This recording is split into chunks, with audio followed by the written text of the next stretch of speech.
अस्सलामुअलैकुम friends, welcome to my channel. आज जो हम लोग टॉपिक कवर करेंगे that is introduction to botany. और बॉटनी में जो इम्पोर्टेंट इस टॉपिक के अंदर जो टर्म्स आ रही हैं उन्हें मैंने ऑलमोस्ट कवर करने की कोशिश की है। सो फ्रेंड्स, वीडियो को लास्ट तक देखिएगा और अगर आपको वीडियो पसंद आता है तो प्लीज़ लाइक कीजिएगा। सो अब हम स्टार्ट करते हैं। इंट्रोडक्शन टू बॉटनी में जो मेन पॉइंट्स हैं वो मैंने इधर एक पेज पे लिख लिए हैं, वो मैं आपको दिखा देती हूँ। कि फर्स्ट में तो हमने इसकी डेफिनेशन के बारे में बताना है। सेकंड हमने बताना है कि प्लांट्स जो ये ऑटोट्रॉफ होते हैं और इंडिपेंडेंट होते हैं। थर्ड हमने बताना है कि डिवीजन ऑफ प्लांट्स जो है वो किस किस बेस पे हुई है।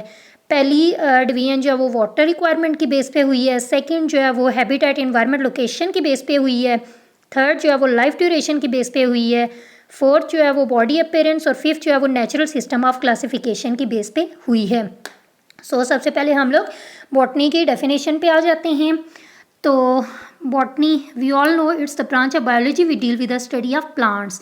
बॉटनी में हम लोग प्लांट्स को स्टडी करते हैं। उसके बाद सेकंड चीज़ इसमें हम लोगों ने बतानी थी कि ऑटोट्रॉफ और इंडिपेंडेंट प्लांट्स ऑटोट्रॉफ और इंडिपेंडेंट क्यों होते हैं। वी ऑल नो कि ये फोटोसिंथेसिस के ज़रिए अपने फूड खुद प्रिपेयर कर लेते हैं, इससे इनको हम ऑटोट्रॉफ्स और इंडिपेंडेंट प्लांट्स कहते हैं।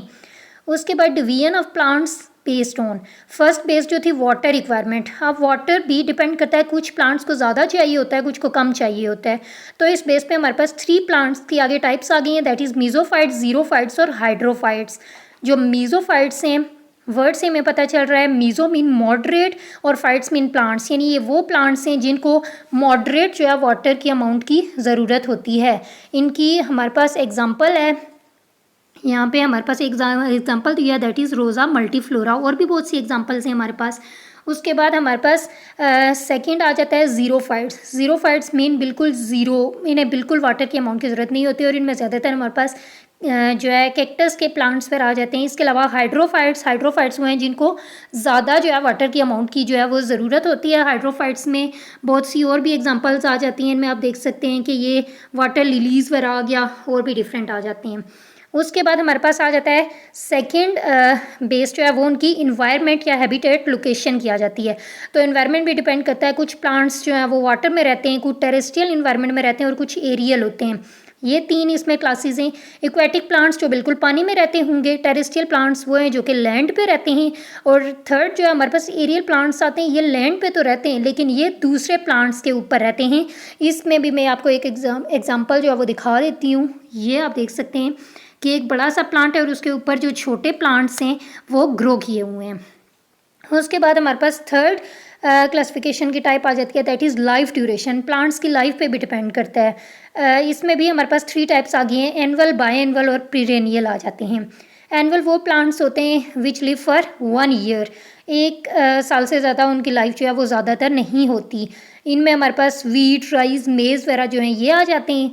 बी में हमारे पास है बायएनियल, बाय से हमें पता चल रहा है 2, तो इनका मोर देन 2 होता है, 2 होता है, और इनमें हमारे पास कैरेट और रेडिश वगैरह आ जाते हैं। उसके बाद पीरेनियल्स जो है इनका मोर देन 1 ईयर होता है, और इसमें हमारे पास जितने भी tall trees, mango, banyan plants जो हैं ये आ जाते हैं।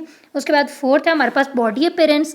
इसमें हमारे पास हर्ब, श्रब्स और ट्रीज़ आ जाते हैं।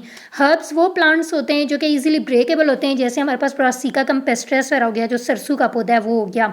उसके बाद श्रब्स जो हैं ये भी वुडी प्लांट्स होते हैं, बट ट्रीज़ के मुकाबले में इनका जो है लेंथ जो है वो कम होती है, और ट्रीज़ जो होते हैं ये वुडी प्लांट्स होते हैं और टॉल होते हैं। लास्ट है हमारे पास नेचुरल सिस्टम ऑफ क्लासिफिकेशन।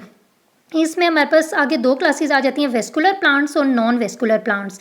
जो वेस्कुलर प्लांट्स होते हैं, वर्ड से हमें पता चल रहा है कि वेस्कुलर प्लांट्स वो हैं जिनमें वेस्कुलर बंडल्स मीन जाइलम और फ्लोएम प्रेजेंट होते हैं, जबकि नॉन वेस्कुलर वो प्लांट्स हैं जिनमें वेस्कुलर बंडल्स जो है वो प्रेजेंट नहीं होते, मीन्स इनमें ट्रू रूट्स वगैरह प्रेजेंट नहीं होती।